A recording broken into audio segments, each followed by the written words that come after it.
Alo, çocuklarınızı kaçırdık. 20 kavanoz Sarelle getirmezseniz onları bir daha göremezsiniz. Sakın bir numara yapmayın. Polis yok. Trasya'da yok. Karadeniz fındığı var. Doğal vanilya var. Bir de Sarelle tamamen doğal içerikli. Kötü bir şey yapmadığımızı bilsinler. Erdo, çocuklar uyandı. Sıra sende. Sarelle, siz ne yerseniz çocuğunuz da onu yer. İyi günler. Erdo pazarlamadan arıyorum. Çekilişte otomobil kazandırırız. Aracınızı teslim almak için 50 kavanoz Sarelle ile birlikte Alo? Alo?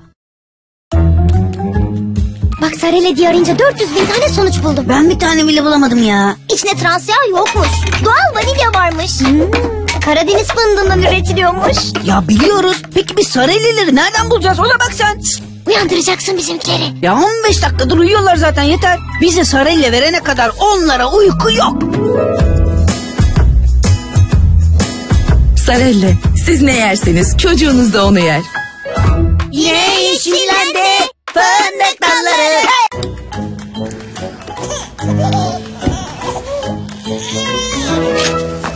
Bak ben gelmeden yeme, tamam mı? Şşt, yakışıklı, kaşıkla bakalım Sarelle'yi. Hayır. Söz vermiştin. Doğal fındıkları nefis çikolataya düşün. Ama sana güvendi. Ne olur yeme. Ye.